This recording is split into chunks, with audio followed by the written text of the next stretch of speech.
is what it is. Y'all ready for me to get started? So the channel come asking me redundant questions? Cool. Y'all ready? Cool. All right. So when we come back from lunch, it's a whole bunch of hoopla, bitch. It's a whole bunch of rah-rah shit going on. We waited up in that courtroom. We were supposed to come back from lunch at 1:30. We was up in that courtroom, bitch, from 1:45 to about 2:35, trying to figure out what in the hell is going on around this bitch. What in the fuck is going on? What have I heard? What were the whispers about?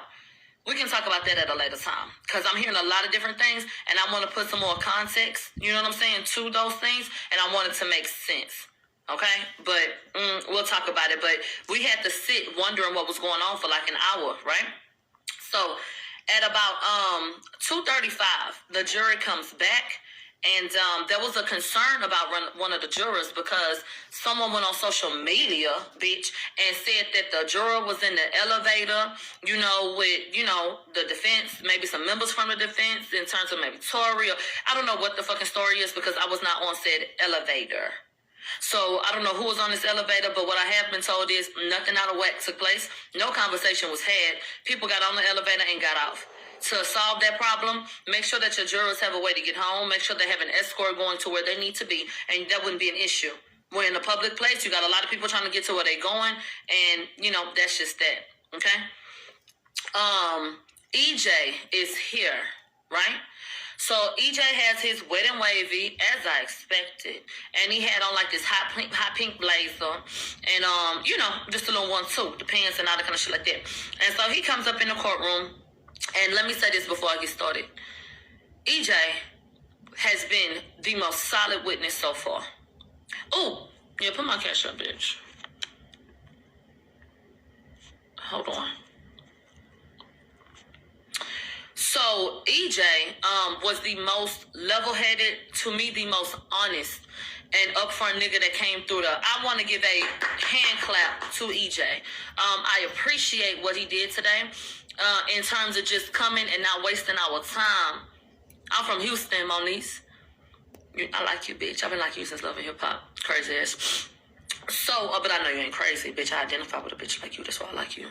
But anyway, yeah, EJ he did not waste our time, and I appreciate that so much. Thank you, EJ, because so many people have come through and wasted taxpayer dollars. I mean, this whole case is a waste of taxpayer dollars, but thank you for coming through and doing what you did. So, moving on, bitch.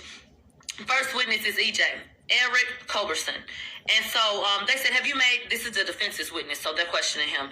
Have you made any statements about this case? He said, no. Has anyone reached out to you? We talking about from any side. No. And then they said, how you feel about being here? And he said, who wants to be here? The fuck? And so they said, were you subpoenaed to be here?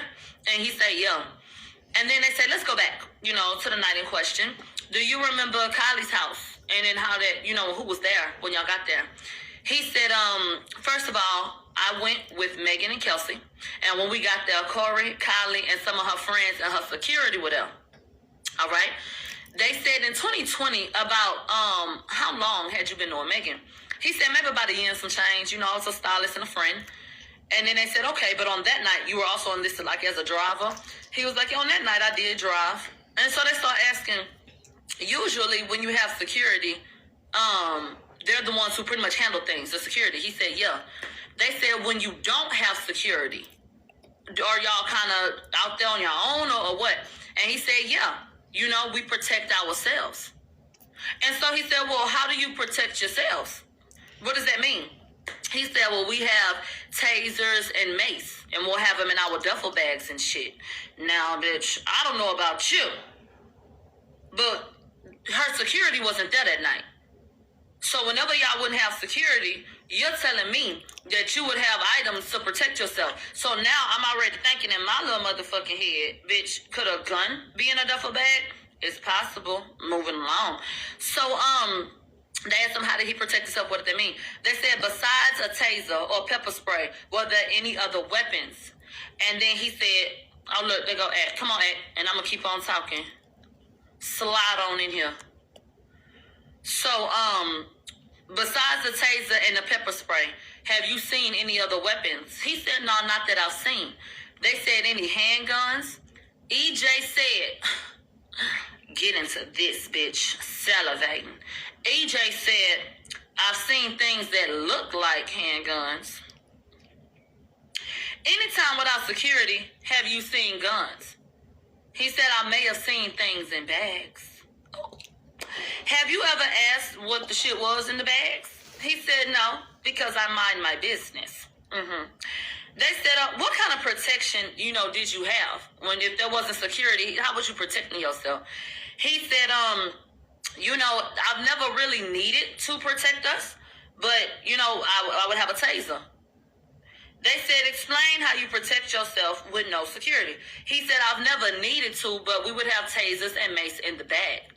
So they said, okay, what time did you get to Kylie house and who was over there? They said, he answers this question first. He said it was Kylie, Corey, and her security there. He said when we first got there, so now I'm finna talk to you without asking questions that the defense asked. I'm finna talk to you like I'm EJ, because it was easier for me to take notes that way to just say he said such and such, okay? All right. So EJ said, when we first got there, Kylie showed us to a room to put our bags. So I dropped the bags down, and then we go downstairs. They said Kelsey was playing bill pong with Kylie's friends, and I was at the bar. They said about 15 minutes later, Megan came out. They said Megan joined in the party, and then, was like, y'all having fun without me. And so she got in the mix, and then they got in the water. Now, EJ say, I do not drink, but they drank a good amount. They went through a few motherfucking bottles. That's what he said. So they said before Tory got there, how many, how many bottles? What happened to Eck? I just tried to add him. Hold on. Bitch, I don't...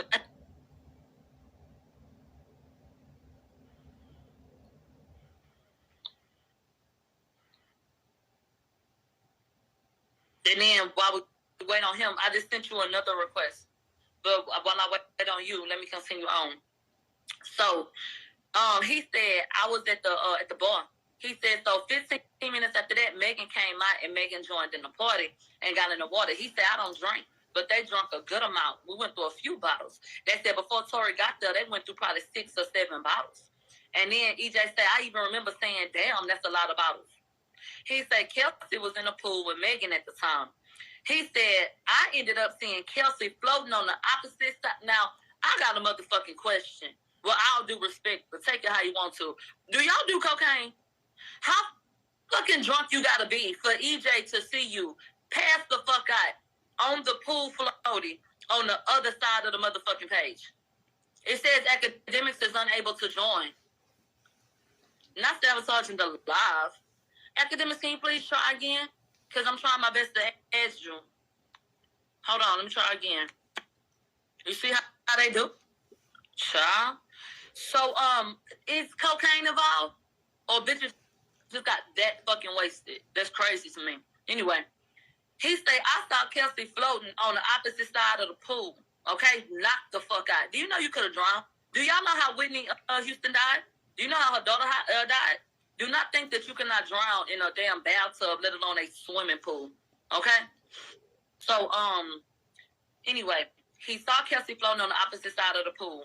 Meg and Kylie were on another side of the pool. So he went over to Kelsey, and he said, "This say you're unable to join, baby. I'll ask you in a little bit." He told Kelsey, "Look, we need to go upstairs, mama, because, you're tripping out of there." And so he went over there, and Megan and Kylie were still drinking in the pool. He said that, and he'll describe this more later, but spoiler alert, he said Kelsey's eyes was closed. She was so fucking out of there that she was, you know how you be mumbling drunk and shit? He said Kelsey could walk, pretty much, but he had to help her and put her in the bed. That's how fucked up she was. But that she was just, you know how niggas do, right? So he go put her in the motherfucking bed.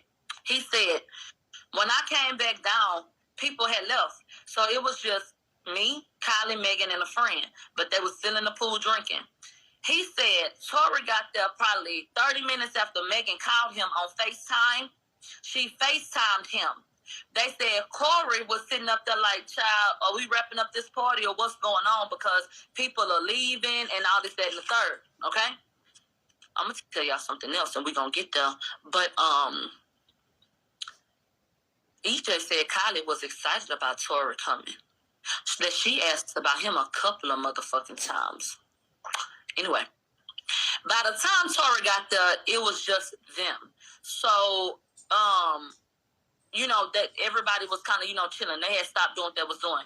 When Tory got there, they started drinking again, okay? They said he got there about 9 to 9:30. Kelsey knocked out sleep. They said when Tory got there, Corey left. Corey. When Tory got there, I blocked AK from the live. What the fuck would I? No, the fuck I didn't. I would have to go and block him. No, the fuck I didn't. I ain't gonna tell him what the fuck I did. And stop interrupting me, nigga. It's not letting me add him. You want me to take a screenshot? Bitch, let me end this and come right back. And stop telling me the same shit over and over again before I cuss your ass out too. Hold on.